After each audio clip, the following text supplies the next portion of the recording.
Applications देखते हैं। Applications of op amp, applications of op amp. Operational amplifier जो कल हम लोगों ने देखा था, सिंबल बनाया था, उसके एप्लीकेशंस 10 एप्लीकेशंस है टोटल। उसमें से कुछ एप्लीकेशंस आज देखते हैं। Op amp as inverting amplifier, op amp as inverting amplifier. Operational amplifier जो सिंबल हम लोगों ने बनाए थे, उसमें minus input plus input. Minus input is inverting input, plus input is non inverting input. Output terminal V0 से mark किए थे। आउटपुट कनेक्ट होता है वापस इनपुट के साथ, जिसे फीडबैक कहा जाता है। आउटपुट कनेक्ट होता है इनपुट के साथ, जिसे फीडबैक कहा जाता है। फीडबैक में रेजिस्टर लगता है, RF feedback resistor. Input negative terminal पे अप्लाई करते हैं।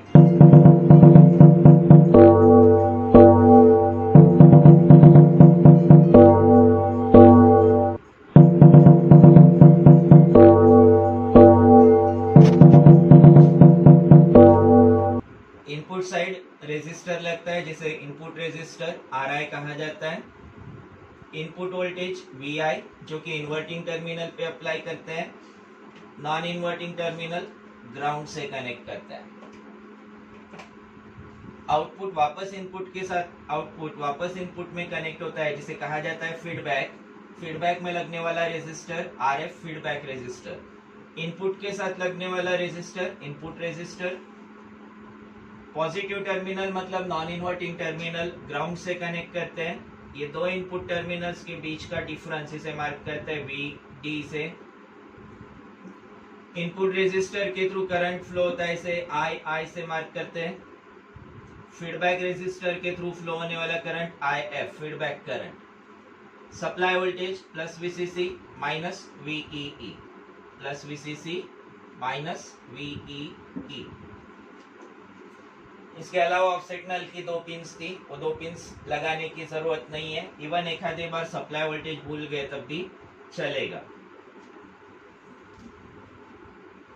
इसमें ऑपरेशनल एम्पलीफायर का इनपुट इम्पीडेंस, ऑपरेशनल एम्पलीफायर का इनपुट इम्पीडेंस इनफाइनाइट होता है। आइडियल केस में इनफाइनाइट होता है, प्रैक्टिकल केस में हाई वैल्यू का होता है।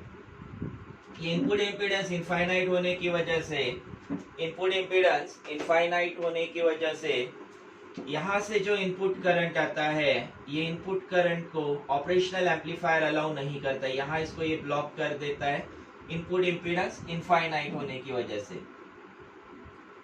अब यहाँ से करंट इधर इनपुट में नहीं आएगा, तो ये जाएगा सीधा सीधा फीडबैक रेजिस्टर में। इसका इनपुट इम्पीडेंस इनफाइनाइट रखा है। इनफाइनाइट इसलिए कि इनपुट सिग्नल से ऑपरेशनल एम्पलीफायर ने अपने लिए कोई सिग्नल इनपुट में नहीं लेना चाहिए। वही इसका आउटपुट इम्पीडेंस 0 है।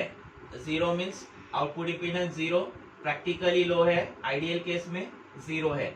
0 इसलिए कि यहाँ पे जितना भी इनपुट आएगा वो पूरा पूरा आउटपुट टर्मिनल में फ्लो होना चाहिए। अगर आउटपुट इम्पीडेंस भी इनफाइनाइट हो गया तो यहाँ से करंट फ्लो नहीं होगा, आउटपुट नहीं मिलेगा। आउटपुट अगर चाहिए हो तो आउटपुट इम्पीडेंस लो रखना होगा। आइडियल केस में 0, प्रैक्टिकल केस में लो। वही इनपुट इम्पीडेंस आइडियल केस में इनफाइनाइट होता है, प्रैक्टिकली हाई वैल्यू का होता है। इस इनपुट इम्पीडेंस की वजह से, इनपुट इम्पीडेंस हाई होने की वजह से, इनफाइनाइट होने की वजह से इनपुट से जो भी करंट आता है उसमें से कोई पार्ट ऑपरेशनल एम्पलीफायर अपने ऑपरेशन के लिए यूज नहीं करता है। जितना भी इनपुट है वो पूरा पूरा फीडबैक टर्मिनल के थ्रू फ्लो होता है।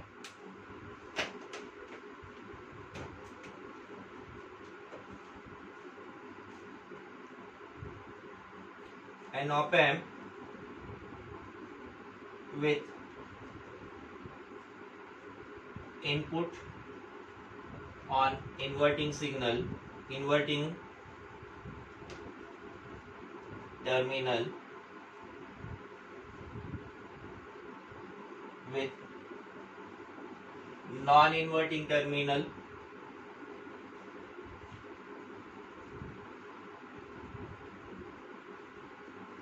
grounded is known as op amp as inverting amplifier.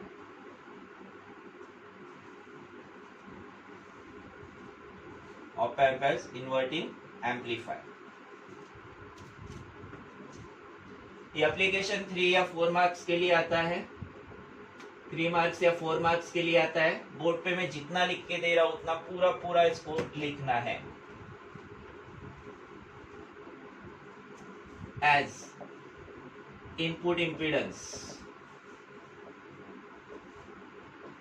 is infinite. Input impedance infinite होने की वजह से जितना इनपुट में करंट है उतना पूरा पूरा फीडबैक में फ्लो होगा। Input current I equal to feedback current IF। इसे स्मॉल आई से भी रिप्रेजेंट किया जा सकता है, स्मॉल आई से भी लिख सकते हैं, कैपिटल आई से भी लिखा जा सकता है। Now using Ohm's law, Ohm's law के according V equal to IR होता है या I इक्वल टू होगा V by R। Current calculate करने हम लोग को input current and feedback current using Ohm's law, लेकिन यहाँ सिंपली वोल्टेज V दी है। This voltage V is across resistor, voltage V is across resistor R and current is through resistor। लेकिन इस केस में अगर हम लोग देखते हैं तो यहाँ इनपुट वोल्टेज VI है, दूसरे एंड पे ये दो पॉइंट्स के बीच का डिफरेंस यानी VD, पोटेंशियल डिफरेंस VD, ये आएगा VD। इस केस में करंट की वैल्यू मिलेगी I इक्वल टू जिस डायरेक्शन में करंट फ्लो हो रहा है उस डायरेक्शन में हम लोग जाएंगे। VI से करंट स्टार्ट हो रहा है, VI माइनस ये कहां तक जा रहा है, VD तक, अपॉन रेजिस्टर R। जब दोनों एंड पे वोल्टेजेस है तो उन दोनों वोल्टेजेस का difference upon resistance is value of current. Same यहां देखते हैं।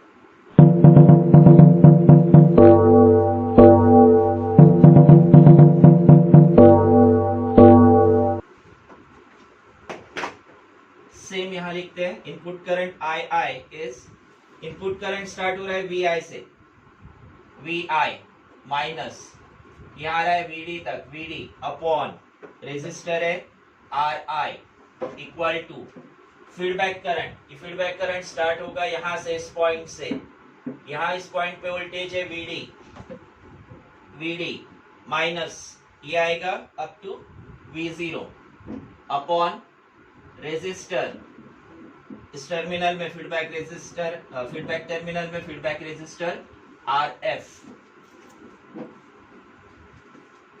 VI minus VD upon RI is input current II, VD minus V0 upon feedback resistor RF. Now VD equal to ये output voltage V0, VD equal to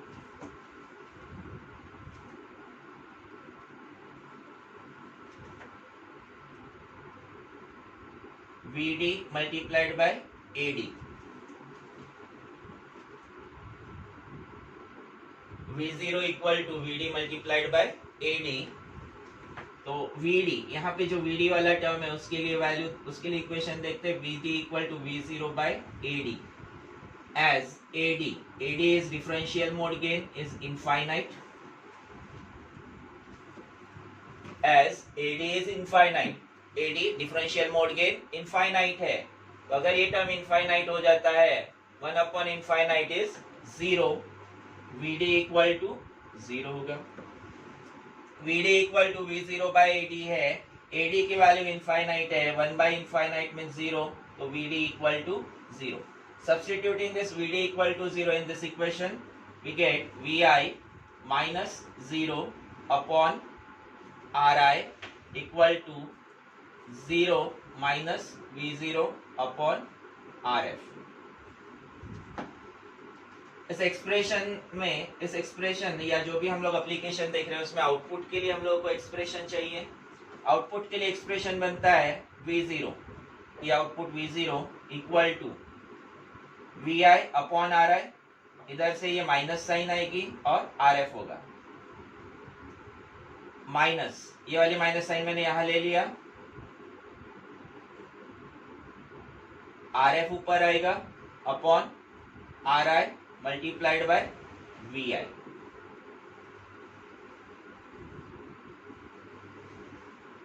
V0 equal to means output voltage is equal to minus RF by RI multiplied by VI, where minus RF by RI is equal to AD differential mode gain। Operational amplifier का differential mode gain infinite है, AD infinite है, लेकिन practically when we are using operational amplifier as inverting amplifier तो इसका gain बनता है minus RF by RI। इसका gain depend करता है ये दो पैरामीटर्स पे, दो एक्सटर्नल रेजिस्टर्स पे, एक RF दूसरा RI। AD is differential mode gain. Negative sign represents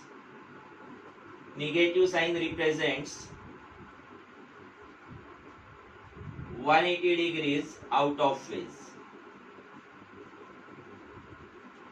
180 degree out of phase मतलब जो इनपुट है उससे आउटपुट 180 डिग्रीज में शिफ्ट होता है।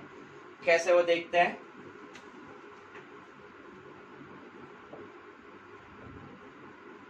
वेवफॉर्म्स।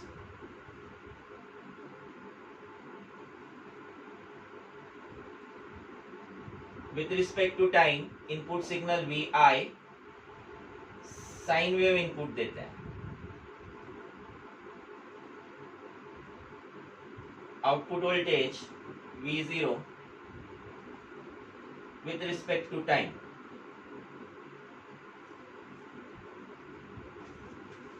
आउटपुट होता है यहाँ पे, output is gain multiplied by input, output is gain multiplied by input. यहाँ भी हम लोगों ने सेम लिया है, output V0 is gain multiplied by input.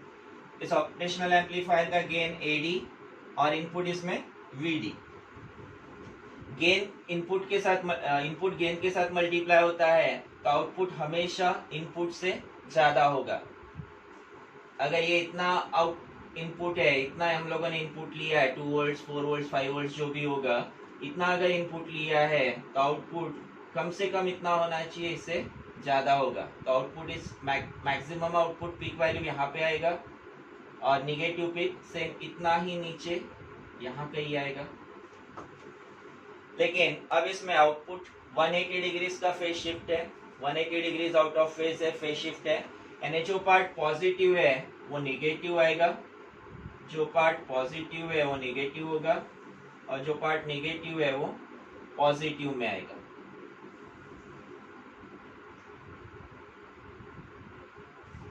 जो पार्ट निगेटिव है वो पॉजिटिव होगा और जो पॉजिटिव है वो पार्ट निगेटिव होगा। इनपुट को या आउटपुट में इन्वर्ट करता है, उस वजह से इस एम्पलीफायर को कहा जाता है इन्वर्टिंग एम्पलीफायर। इस एम्पलीफायर से इस एप्लीकेशन में जो इनपुट सिग्नल है वो इनपुट सिग्नल आउटपुट में एम्पलीफाई होता है, एम्पलीफाई होने के साथ साथ इन्वर्ट होता है, उस वजह से इस एम्पलीफायर को कहा जाता है इन्वर्टिंग एम्पलीफायर।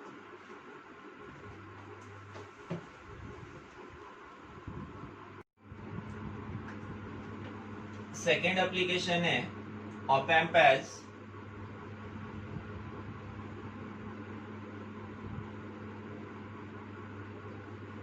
Sign changer. इसका हर एप्लीकेशन 3 या 4 मार्क का क्वेश्चन होता है। Op amp as sign changer, ये साइन चेंजर बनता है इन्वर्टिंग एम्पलीफायर से। इस इन्वर्टिंग एम्पलीफायर में इसके आगे का step, if RF equal to RI, RF और RI दोनों अगर हम लोग सेम वैल्यू के यूज करते हैं तो we get V0 equal to minus VI। Gain 1 होगा, इसका गेन 1 होगा, V0 equal to minus VI। Input में जो भी इनपुट सिग्नल है आउटपुट में उसका साइन चेंज होके मिलेगा, ये बनता है साइन चेंजर। इसका मैग्नीट्यूड, जिसका जितना इनपुट का मैग्नीट्यूड है उतना ही आउटपुट का मैग्नीट्यूड होगा। ये मैग्नीट्यूड थोड़ा सा हम लोग को कम करना पड़ेगा। जितना इनपुट साइड मैग्नीट्यूड है उतना ही आउटपुट साइड भी मैग्नीट्यूड होगा।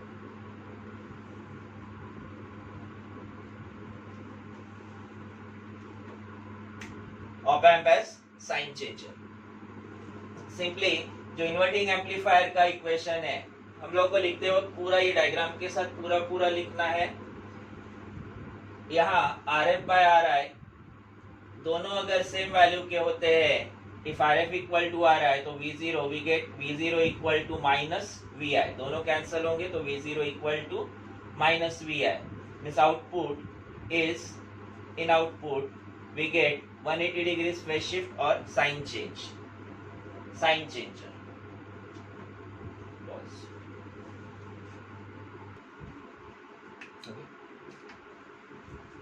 Third application, op amp as non-inverting amplifier. Op amp as non-inverting amplifier.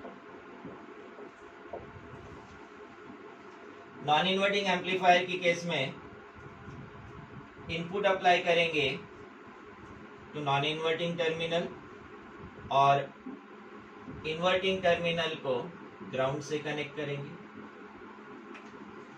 सिर्फ इनपुट चेंज किया मैंने, इनपुट जो इन्वर्टिंग पे था इन्वर्टिंग से नॉन इन्वर्टिंग पे लगाया, इन्वर्टिंग से नॉन इन्वर्टिंग पे लगाया, और नॉन इन्वर्टिंग टर्मिनल को, नॉन इन्वर्टिंग पे इनपुट है तो इन्वर्टिंग टर्मिनल को ग्राउंड से कनेक्ट कर दिया। स्टेटमेंट को उसके अकॉर्डिंग चेंज होगा। An op amp with input on non inverting terminal with inverting terminal grounded is known as op amp as non-inverting amplifier. Op amp as non-inverting amplifier. यहाँ current का concept use नहीं करते हैं हम लोग, voltage का concept use करेंगे, current हटा देते हैं।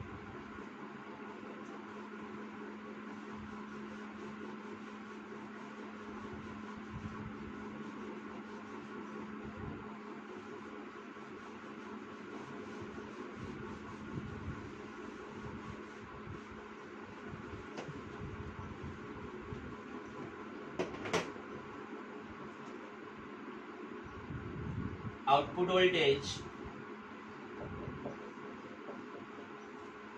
Voltage V0 equal to gain AD, differential mode gain AD multiplied by input VI।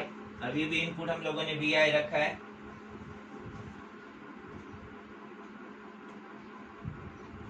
यहाँ VI की जगह हम लोग इसको डिफरेंस इन इनपुट कंसीडर करेंगे तो VI की जगह ये आएगा VD।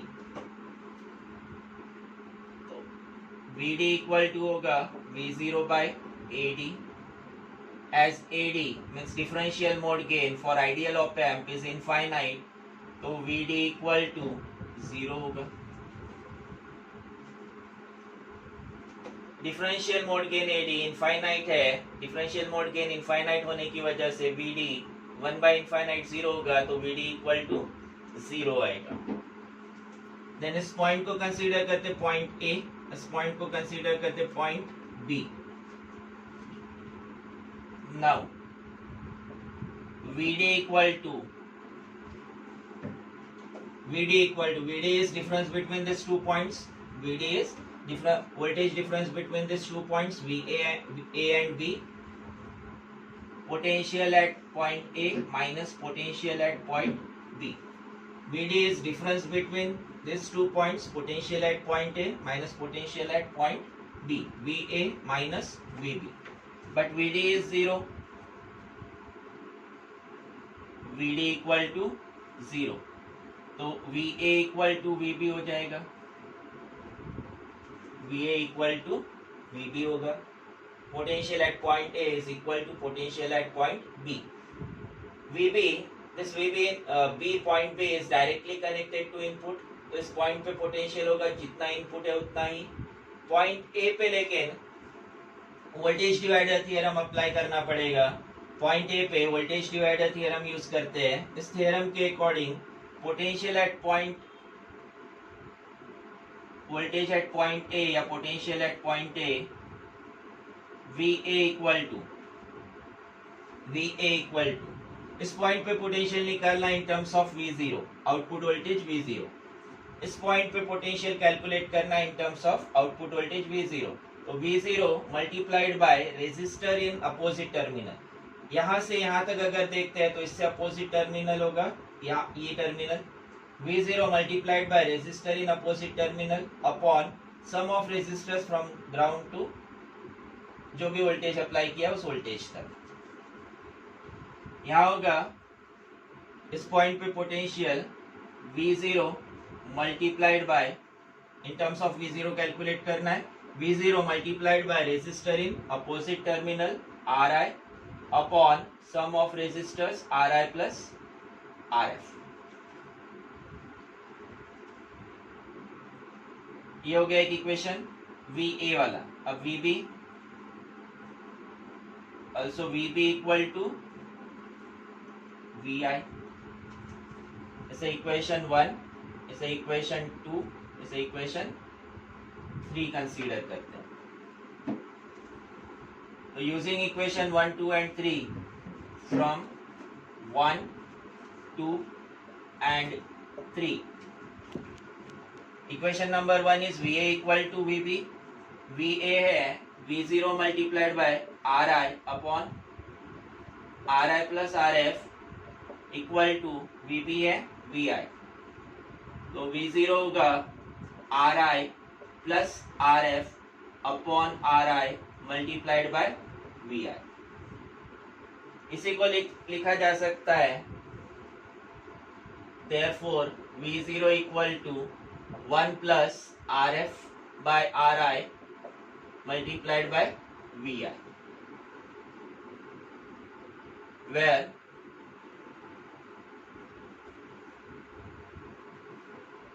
one plus RF by RI is equal to AD differential mode gain। Then waveform देखते हैं।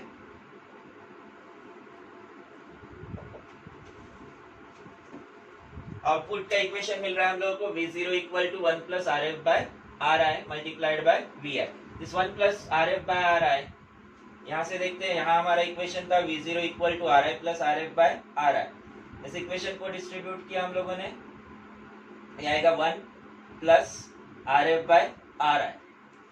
This 1 plus R F by R I is differential mode gain. अब यहाँ माइनस साइन नहीं है तो आउटपुट सेम फेज में होगा, output amplify होगा और सेम फेज में आएगा।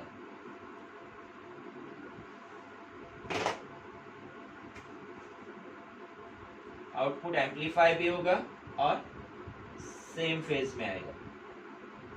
यहाँ आउटपुट इन्वर्ट नहीं होता है, यहाँ आउटपुट इन्वर्ट नहीं होता है, उस वजह से इस एम्पलीफायर को कहा गया है नॉन इन्वर्टिंग एम्पलीफायर। यहाँ आउटपुट इन्वर्ट नहीं होता है, जो जैसा इनपुट ऐसे उसी फेज में आउटपुट होता है, जो फेज में इनपुट है उसी फेज में आउटपुट होता है, उस वजह से इस एम्पलीफायर को कहा गया है नॉन इन्वर्टिंग एम्पलीफायर। और टर्मिनल को कहा जाता है नॉन इन्वर्टिंग इनपुट टर्मिनल।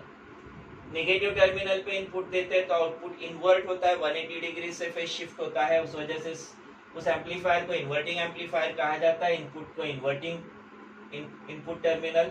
तो वही पॉजिटिव इनपुट अप्लाई करने पर आउटपुट सेम फेज पे आता है, उस वजह से इसे नॉन इन्वर्टिंग एम्पलीफायर कहा जाता है। और इस टर्मिनल को कहा जाता है non inverting input terminal. Specifically हर पॉइंट का यहाँ रीजन है। जैसे मैंने यहाँ शुरुआत में इनपुट इम्पीडेंस इनफाइनाइट बताया था, इनपुट इम्पीडेंस इनफाइनाइट होने की वजह से जो भी इनपुट सिग्नल है उससे ऑपरेशनल एम्पलीफायर अपने लिए इनपुट सिग्नल यूज नहीं करेगा। इनफाइनाइट इनपुट इम्पीडेंस है, यहाँ से करंट अंदर आएगा ही नहीं, तो ऑपरेशनल एम्पलीफायर अपने लिए करंट यूज नहीं करेगा, इनपुट सिग्नल को अपने लिए यूज नहीं करेगा।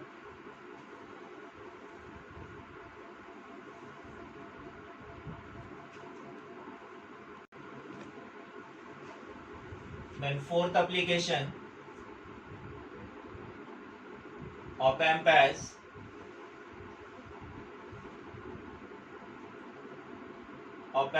buffer or वोल्टेज फॉलोअर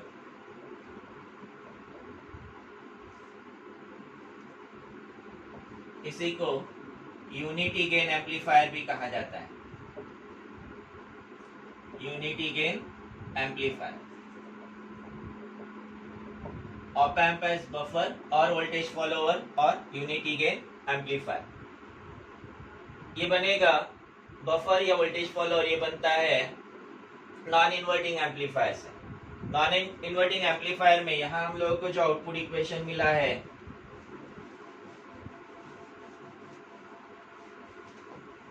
यहाँ जो आउटपुट का इक्वेशन मिला है, इस इक्वेशन में if RF equal to 0, feedback resistor अगर 0 हो जाता है और इनपुट रेजिस्टर की वैल्यू इनफाइनाइट होती है, तो V0 इक्वल टू हो जाएगा 1 plus 0 by infinity VI। 1 by infinity यानी 0 होगा, तो V0 equal to 1 plus 0, 1 multiplied by VI, V0 equal to VI। Output is same as input, output is same as input, उस वजह से इसे बफर कहा जाता है। Output is same as input, जो भी इनपुट है वही आउटपुट में आ रहा है, उस वजह से इस सर्किट को, इस एम्पलीफायर को बफर कहा जाता है। वोल्टेज फॉलोअर वर्ड है, वोल्टेज फॉलोअर इसलिए कि जो इनपुट सिग्नल है वो आउटपुट में जैसे कि वैसे आ रहा है, आउटपुट इनपुट को फॉलो कर रहा है, उस वजह से वोल्टेज फॉलोअर।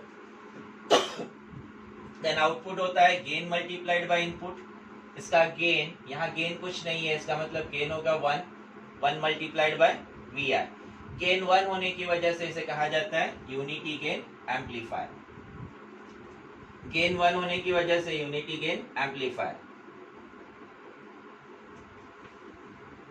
सेम वेवफॉर्म इसमें बनाए जा सकते हैं जो हम लोगों ने नॉन इन्वर्टिंग एम्पलीफायर में बनाया था। ये ध्यान में रखते हुए कि इसका गेन 1 है तो एम्पलीफाई नहीं होगा सिग्नल, जितना इनपुट में है उतना ही आउटपुट में आएगा। Input VI with respect to time. यहाँ हम लोग पर्टिकुलर वैल्यू नहीं ले रहे, जनरल वेवफॉर्म बना रहे।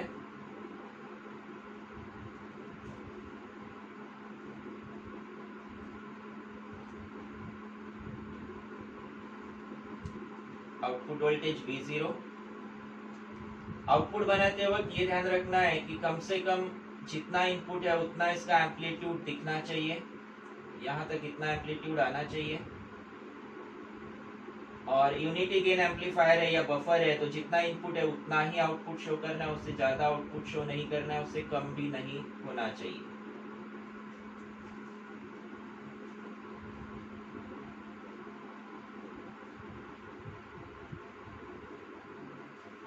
यूनिटी गेन एम्पलीफायर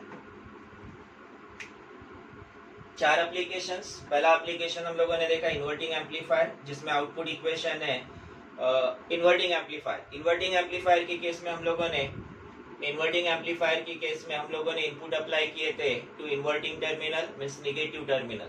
उसका आउटपुट इक्वेशन आता है V0 equal to 1 plus RF by RI।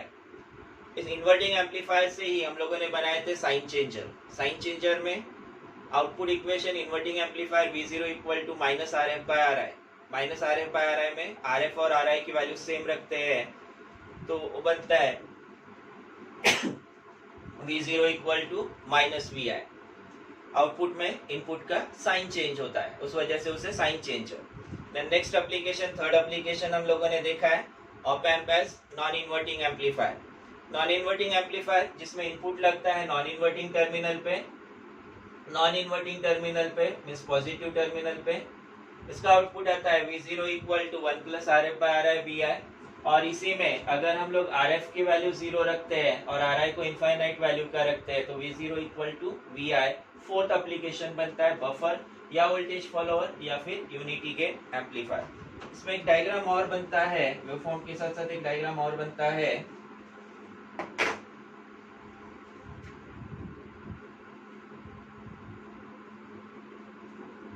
इधर आउटपुट वोल्टेज V0, इनपुट हम लोगों ने अप्लाई किया है नॉन इन्वर्टिंग टर्मिनल पे, पॉजिटिव इनपुट पे, यहाँ आएगा VI। इनपुट रेजिस्टर RI की वैल्यू इनफाइनाइट मतलब इसके थ्रू करंट फ्लो नहीं होगा, तो this is same as open circuit. यहाँ पे ये डिस्कनेक्ट हो जाएगा RF फीडबैक रेजिस्टर की वैल्यू 0 है, 0 है मतलब जितना यहाँ पे करंट है वो पूरा पूरा फीडबैक में फ्लो होगा। This diagram is op amp as buffer या वोल्टेज फॉलोअर या फिर unity gain amplifier. Op amp as buffer, this diagram is for op amp as buffer या वोल्टेज फॉलोअर या यूनिटी गेन एम्पलीफायर। इसे start करते वक्त हम लोग फिर से नॉन इन्वर्टिंग एम्पलीफायर से स्टार्ट करेंगे और ये पूरा पूरा लिखना है। 4 मार्क के लिए टॉपिक आता है, पूरा पूरा स्पेसिफाई करना है। इसमें से कुछ भी हम लोग स्किप नहीं कर सकते, पूरा पूरा लिखना है।